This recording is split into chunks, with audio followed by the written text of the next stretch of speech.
आज की कहानी एक किसान लड़के की है जिसे ऐसी लड़की से प्यार हो जाता है जिसके साथ एक रात सोने के लिए लोग सब कुछ अपना लुटाने को तैयार रहते हैं। और जो भी उसके साथ रात गुजारता है वो खुद को खुशनसीब समझता है। फिर एक दिन किसान लड़का उस लड़की को अपने घर ले आता है।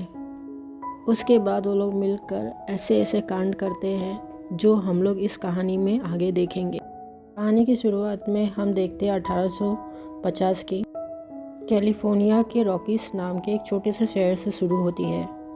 यहाँ एंजल नाम की एक बेहद खूबसूरत लड़की रहती है, लेकिन वो ऐसी लड़की है जिसके साथ रात गुजारने के लिए लॉटरी के ज़रिए लोगों को चुनना पड़ता है। और जिसका भी नंबर लॉटरी में आ जाता है वो खुद को खुश नसीब समझता है, बहुत ज़्यादा ही। एंजल बहुत उदास रहा करती थी। वो अपने बचपन की बातों को याद करती थी, अपनी माँ नीना को याद करती थी। बचपन में अपनी माँ के साथ में रहा करती थी। उस दिन वो बहुत ज़्यादा खुश थी क्योंकि वो अपने पिताजी से पहली बार मिलने वाली थी। उसके पिता का नाम एलेक्स रहता है। जब एलेक्स एंजल से मिलता है वो उससे ठीक से बात भी नहीं करता और उसे कमरे से बाहर जाने के लिए कह देता है। और वो नीना से ये कहता है कि मैंने तुमसे अभी तक शादी नहीं की है, तुम सिर्फ मेरे घर में रहती हो और मैं आगे भी तुमसे शादी नहीं बनाऊंगा। मैंने तुम्हें ये भी कहा था कि ये बच्चा मुझे नहीं चाहिए क्योंकि ये नाजायज़ बच्चा है। ये सुनकर नीना बहुत भड़क जाती है और एलेक्स भी बहुत भड़क जाता है। एलेक्स उसको बहुत मारता है और गुस्से में वहाँ से चला जाता है। ये सब एंजल सुन ली रहती है और बहुत ज़्यादा रोती है। फिर उसकी माँ उसको बाहर आकर समझाती है कि इसमें तुम्हारी कोई गलती नहीं है, मैं इस दुनिया में सबसे ज़्यादा प्यार तुमसे करता। कुछ दिनों के बाद हम देखते हैं कि नीना को एलेक्स का खत मिलता है और उसमें वो लिखा रहता है कि उसने सभी रास्ते उसके लिए बंद कर दिए हैं, तक कि उसने घर भी बेच दिया है और उनसे कभी ना मिलने का फैसला भी कर लिया है। इसके बाद नीना घर छोड़ देती है और अपने सारे गहने जॉन नाम के एक जौहरी को बेच देती है। पर उस पर जॉन कहता है कि ये गहने नकली हैं, जिनकी कोई भी कीमत नहीं है। उस पर जॉन कहता है कि पर तुम मेरे लिए बहुत ही कीमती हो, अगर तुम मेरे लिए काम करोगी मैं तुम्हारा ख्याल रखूँगा और यहाँ रहने की जगह भी दे दूँगा। उसके बाद नीना के पास कोई भी ऑप्शन नहीं रहता, वो जॉन की बात मान लेती है। फिर जॉन उसके साथ सबसे पहले इंटीमेट होता है। फिर उसके बाद नीना को वो काम पे लगा देता है ताकि वो दोनों भी पैसे कमा सके। दिनों बाद हम देखते हैं नीना को एक गंभीर बीमारी हो जाती है जिसकी वजह से उसके कुछ दिनों के बाद मौत हो जाती है। अपनी माँ को इस हालत में मरते देखकर एंजल बहुत ज़्यादा रोती है, खुद भी बेसहारा थी। पर आगे एंजल शहर में किस तरह एक महंगी लड़की बनती है ये हम जानेंगे। अब कहानी प्रेजेंट में आती है जहाँ एक माइकल नाम के लड़के को एक किसान जो रहता है उसे हम देखते हैं। वो अपने खेतों का सारा काम अकेले ही करता है और एक समझदार और धार्मिक लड़का रहता है। रोज चर्च भी जाता है, पर वो आज गॉड से अपने लिए एक अच्छी लाइफ पार्टनर मांगता है, उसे सच्चा प्यार करे, हमेशा उसे साथ दे। उसी दिन माइकल जब अपना सामान बेचने के लिए शहर जाता है उसकी नज़र एंजल पे पड़ती है जो घूमने के लिए बाहर निकली रहती है। पहली ही नज़र में उसे एंजल भा जाती है। माइकल अपने दोस्त से एंजल के बारे में पूछता है तो वो बताता है वो एक पैलेस में रहती है और इस शहर की सबसे महंगी लड़की है जिसके साथ रात बिताने के लिए लोगों की लाइन लगी रहती है। सुनकर माइकल को बहुत अजीब लगता है। फिर वो सोचता है चाहे उसका बैकग्राउंड कुछ भी हो उससे एक बार तो मिलना बनता है। अब शाम को जब एंजल की एक शिप ख़त्म होती है, वहाँ की बॉस डचेस जिसका गार्ड उसकी हर शिप के बाद कमाई लेने आता है, लेकिन उसे कमाई कम लगती है तो वो एंजल से बदतमीजी से पूछता है तुमने और सोना कहाँ छुपाया है। एंजल भी गुस्से में आके उसे गालियाँ दे देती है। उसी गुस्से में आके वो उसे पीटना शुरू कर देता है और उसे बात तब में डुबोने लगता है। तब तक डचेस आकर उसे वहाँ रोकती, बॉडीगार्ड को कहती है अगर एंजल को एक खरोच भी आ गई नीचे खड़े लोग तुम्हें नहीं छोड़ेंगे। अब गुस्सा छोड़ो और उसे दूसरे शिप के लिए तैयार करो। थोड़ी देर बाद एंजल फिर से तैयार होती है और इस बार माइकल उससे मिलने आता है। ये उनकी फर्स्ट मीटिंग रहती है। एंजल उससे पूछती है मैं तुम्हें कैसे खुश कर सकती हूँ। तो माइकल कहता है कि मैं सिर्फ बात करने आया हूँ तुमसे, दूसरों की तरह नहीं, मैं एक किसान हूँ, मैं अपने फार्म पे काम करता हूँ। फिर वो एंजल को शादी का प्रपोजल देता है। एंजल सुनकर हंस पड़ती है और कहती है कि ये इस हफ्ते का 5वां प्रपोजल है। मेरे पास कई लोग आते हैं जो मेरे साथ में मीठी मीठी बातें करते हैं। माइकल का समय समाप्त हो जाता है और वो एंजल उसे रूम से बाहर निकाल देती है। अगले दिन माइकल फिर से 2 गुना पैसे देकर एंजल से मिलने आता है और कहता है कि मुझे तुमसे पहली नज़र में ही प्यार हो गया था और मैं चाहता हूँ तुम मेरे साथ चलो। हम शादी करके हमेशा साथ में रहेंगे। एंजल उसकी बातों को सीरियस नहीं लेती है। वो कहती है कि तुम अपना पैसा और वक्त दोनों बर्बाद कर रहे हो, इसलिए तुम मेरे पास आओ और अपना काम खत्म करो और यहाँ से चले जाओ। मैं कभी भी हमेशा के लिए तुम्हारी नहीं हो सकती। माइकल का समय समाप्त हो जाता है और वो बॉडीगार्ड आता है और वो उसे कहता है जाने के लिए। वो आगे माइकल का दोस्त माइकल को समझाने की कोशिश करता है कि एंजल उसके लिए सही नहीं है। उस पर माइकल कहता है कि मैं एक बार और ट्राई करना चाहता हूँ। फिर शाम होते ही वो एंजल से फिर से मिलने चला जाता है। एंजल को समझाने की कोशिश करता है, मुझे समझ नहीं आ रहा कि तुम ऐसी नरक भरी जिंदगी में क्यों रहना चाहती हो। क्या तुम्हें मेरे लिए कुछ भी महसूस नहीं होता? फिर तुम्हारे दिल में मेरे लिए कोई फीलिंग्स ही नहीं है। माइकल उसे प्यार से किस करता है और कहता है कि क्या तुम्हें अब भी मेरा प्यार फील नहीं हो रहा, महसूस नहीं हो रहा? एंजल कहती है मैं तुमसे प्यार नहीं करना चाहती हूँ और ना ही तुमसे शादी करना चाहती हूँ। तुम बस एक मामूली किसान हो और कुछ भी नहीं। ये सुनकर माइकल को बहुत बुरा लगता है और वहाँ से चुपचाप से चला जाता है। कहानी एक बार फिर एंजल के बचपन में चली जाती है। जब एंजल की माँ का निधन हो गया था तभी जॉन नाम का एक जौहरी उसे दूसरे शहर लेके गया रहता है। उसे बेचने के लिए लाया था, पर वहाँ काम करने वाली शैली नाम की एक लड़की वो जॉन को कहती है कि तुम इस जगह से इस लड़की को कहीं और ले जाओ, ये जगह उसके लिए सही नहीं है। लेकिन जॉन नहीं मानता और एंजल को अपने बॉस के कमरे में ले जाता है। कुछ देर बाद वहाँ का बॉस ड्यू आता है। उसे कहता है कि इस लड़की को ले लो और मुझे मेरा पैसा दे। इन ड्यू के इशारे पर उसके आदमी जॉन को मार देते हैं। देख के एंजल डर जाती है। ड्यूक उसे कहता है अब से तुम मेरे लिए काम करोगे। इस तरह एंजल को डरा धमका के अपने पास रख लेता है। सालों के बाद जब एंजल बड़ी हो जाती है तो उसे उस काम में लगा देता है। एंजल के दिल में से डर नाम की चीज़ खत्म हो चुकी थी। उसे विश्वास हो गया था कि दुनिया के सारे मर्द एक जैसे होते हैं। हम देखते हैं वहाँ पर एलेक्स आता है जो उसके फादर रहते हैं, पर उसको नहीं मालूम था कि एंजल उसी की लड़की है। फिर जब उसको एंजल को कमरे में लेके जाता है, एंजल उसको सारी सच्चाई बताती है। फिर उसको एहसास होता है कि उसी की वजह से उसकी बेटी की जिंदगी बर्बाद हो गई, इसलिए वो खुद को दोषी मानते हुए आत्महत्या कर लेता है। इसी बीच सैली एंजल को कुछ पैसे देकर वहाँ से भागने में मदद करती है। कोई पता चलता है वो सैली की हत्या करवा देता है, जिससे वो शहर से दूर जा रही होती है।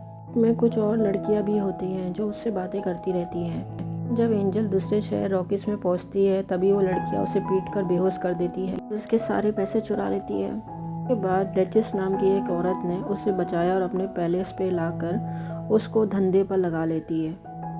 अब कहानी प्रेजेंट में आती है जहां हम देखते हैं एंजल की तबीयत खराब रहती है। कि दोस्त के पूछने पर वो बताती है कि वो माइकल के बारे में सोचते सोचते उसकी तबीयत खराब हो चुकी है। उसने तय कर लिया है कि अब वो ये काम छोड़ देगी, नहीं करेगी। उसने अपने सारे पैसे डचेस के पास सेव रखे हुए थे।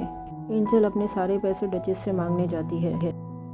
डचेस उससे कहती है कि यहाँ से जाने के बाद तुम आगे क्या करोगी? मैं तुम्हें अच्छा खाना, कपड़े और यहाँ रहने की जगह देती हूँ, और तुम्हें क्या मिलेगा? पर एंजल ने अपना मन बना लिया था, मेरे पैसे मुझे दे दो। इस पर डचेस गुस्से में आ जाती है और उससे कहती है कि मैं तुम्हें कुछ भी नहीं दूंगी। एंजल को भी गुस्सा आ जाता है और डचेस पे वो चिल्लाने लग जाती है। इस पे डचेस को गुस्सा आ जाता है। डचेस अपने आदमी को बुलाती है और बोलती है कि एंजल को सबक सिखाओ। वो आदमी एंजल को ले जाके बहुत मारता है। उसी रात माइकल को सपना आता है एंजल के साथ कुछ बहुत बुरा हो रहा है। सुबह वो पैलेस पहुंच जाता है, देखता है एंजल की हालत बहुत ज़्यादा ख़राब है। उसे बहुत ज़्यादा गुस्सा आ जाता है और डचेस से कहता है कि अब मैं इसे यहाँ से ले जा रहा हूँ। फिर डचेस उससे कहती है कि एंजल पे मेरा बहुत ज़्यादा कर्जा है, वो कर्जा चुकाए बिना यहाँ से कहीं नहीं जा सकती है।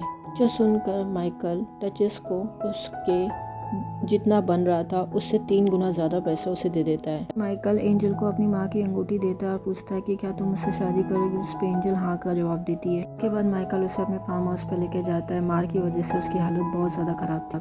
एंजल माइकल को कहती है तुमने डचेस को बहुत ज़्यादा पैसे दे दिया है। माइकल कहता है कि तुम इसकी परवाह ना करो, मुझे बस तुम्हें उस जगह से बचाना था। एंजल वो अंगूठी उसको वापस कर देती है और कहती है कि मैं ठीक होने के बाद तुम्हारे सारे कर्जे वापस कर दूंगी और फिर उसके बाद यहाँ से चली जाऊँगी, पर मैं शादी करके किसी के गुलाम नहीं बनूँ।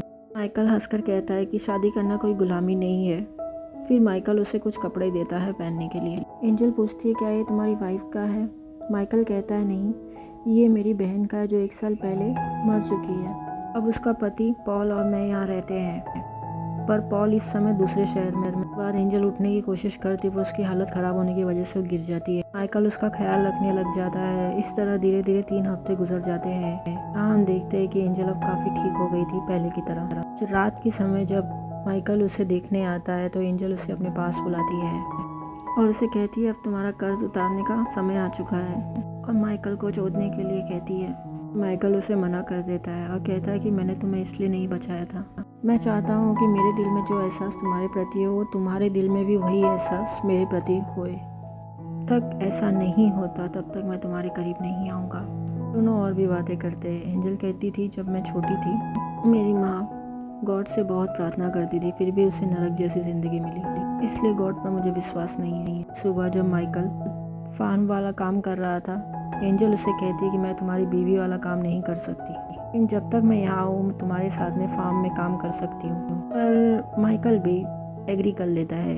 बाद माइकल उसे खेती की काफ़ी कुछ चीज़ें सिखाता है, जैसे कि अंडे लाना, मुर्गी पालना, मछली पकड़ना और भी घर के काफ़ी कुछ काम सिखाता है। फिर एक रात माइकल उसे जगा कर कहता है चलो हमें कहीं जाना है, थोड़ी देर बाद सुबह होने वाली है, अब रात को कहाँ ले जाओगे। इसके बाद माइकल उसे एक खूबसूरत पहाड़ी पर लेके जाता है जहाँ एक खूबसूरत सी सनराइज उसे दिखाता है। मैं तुम्हें ऐसी ही जिंदगी देना चाहता हूँ जिसमें बहुत सारे रंग होंगे, एक ही सनराइज की तरह। उस पे एंजल कहती है अगर तुम मेरी जिंदगी का आधा सच भी जान जाओगे तो तुम्हें मुझसे नफरत हो जाएगी।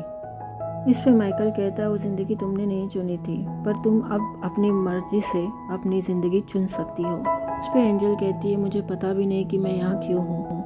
एंजल कहती है तुम तो मुझे बीवी तो मानते हो पर तुम मेरे करीब तो आते नहीं हो। माइकल इस पे कहता है कि मैं इंतज़ार कर रहा था तुम्हारे दिल में भी वो एहसास जागने का। उसके बाद वो लोग दोनों किस करते हैं। उसके बाद वो लोग घर आ जाते हैं। आखिरकार वो दिन आ जाता है। माइकल उसके साथ इंटीमेट होता है और उससे बहुत अच्छे से छूता है। फिर अगले दिन सुबह हम देखते हैं कि पॉल आ जाता है और वो माइकल से मिलता है। काम के सिलसिले में दूसरे शहर गया रहता है और बहुत दिनों के बाद वो लौटा रहता है। वो एक दूसरे का हालचाल पूछते हैं और माइकल कहता है कि मैंने शादी बना ली है। बाद पॉल को जब एंजल से मिलवाने ले जाता है पॉल उसे देखते ही पहचान जाता है। कल के जाने के बाद वो एंजल से बात करता है और कहता है मैं अच्छे से जानता हूँ कि तुम कौन हो और किस तरह का काम करती हो। माइकल एक अच्छा लड़का है, उसे एक अच्छी बीवी मिलनी चाहिए, ना कि तुम जैसी।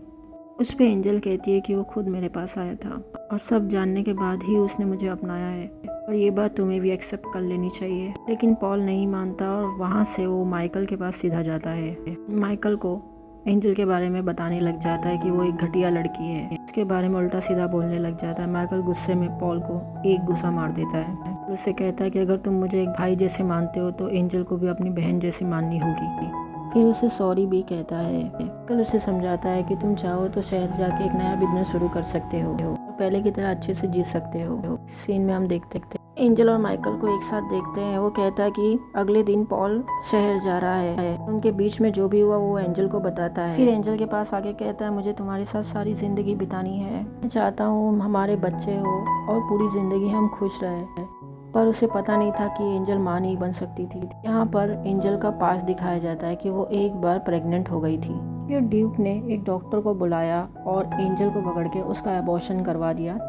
इसके बाद से एंजल कभी भी माँ नहीं बन सकती थी। दूसरे दिन से हम देखते हैं कि एंजल फार्म का सारे काम बहुत ही अच्छे से बखूबी से करती है, यहाँ तक कि वो फिशिंग करना भी सीख गई थी। वो कहीं ना कहीं माइकल के प्यार को समझने लग गई थी। अभी भी वो खुद को दोषी मान रही थी कि उसके अतीत की कड़वी सच्चाई के बारे में माइकल को कुछ भी नहीं पता था, इसलिए वो खुद को माइकल के काबिल नहीं मान पा रही थी। फिर वो लोग रास्ते से गुजरते समय एक परिवार को देखते हैं जिसमें उसकी माँ प्रेग्नेंट थी, एलिजाबेथ। उनका अपना खुद का घर नहीं था और वो लोग कहीं दूसरी जगह रहने के लिए जा रहे थे। माइकल और एंजल उनका ख्याल रखने के लिए उन्हें अपने घर ले आते हैं और उन्हें खाना वाना भी देते हैं। सब लोग इनके काफ़ी शुक्रगुजार रहते हैं। कि मरियम नाम की एक बड़ी लड़की भी रहती है। मरियम उनसे पूछती है एंजल से कि तुम दोनों कैसे मिले थे। एंजल उसे सच बता देती है कि वो क्या थी और किस तरह वो लोग दोनों मिले थे। ये बात सुनकर वो दोनों एक अच्छे दोस्त बन जाते हैं और ऐसे समय बीतने लगता है। फिर हम देखते हैं एलिजाबेथ एक बेटे को जन्म देती है जिससे सभी लोग बहुत ज़्यादा खुश रहते हैं। माइकल और मरियम दोनों मिलकर उस बच्चे का ख्याल रख रहे थे। देखकर एंजल को लगता है कि मरियम और माइकल की जोड़ी काफ़ी अच्छी रहेगी। फिर रात को मरियम के पिता सबको बताते हैं कि उसने पॉल से कुछ ज़मीन खरीद ली है और अब सब लोग मिलकर वो वहीं रहेंगे। दिन माइकल और एंजल जब खेत में होते हैं, एंजल कहती है, मरियम बहुत ज़्यादा ही प्यारी लड़की है, तुम दोनों की जोड़ी बहुत ज़्यादा ही अच्छी लगी। और माइकल हंसकर कहता है कि मैं सिर्फ तुमसे प्यार करता हूँ और हमारे बीच में कभी कोई नहीं आ सकता। ये सुनकर एंजल माइकल को सब सच बता देती है कि ड्यूक ने उसका ज़बरदस्ती एक ऑपरेशन करवाया था जिससे वो माँ नहीं बन सकती कभी भी। माइकल कहता है कि तुम जैसी भी थी, मैं तुमसे बहुत प्यार करता हूँ और उन सब बातों से कोई फ़र्क नहीं पड़ता हमारे जीवन पे, और मेरा प्यार तुम्हारे प्रति कभी नहीं बदलेगा और हमें कभी भी उम्मीद नहीं छोड़ना चाहिए, कभी भी कुछ भी हो सकता है। एंजल मान लेती है कि ना वो कभी एक माँ बन सकती है ना एक अच्छी बीवी। के बाद हम दोनों को डिनर करते हुए देखते हैं। एंजल माइकल को कहती है कि मुझे वहाँ ले चलो जहाँ हमने सनराइज़ देखा हुआ था।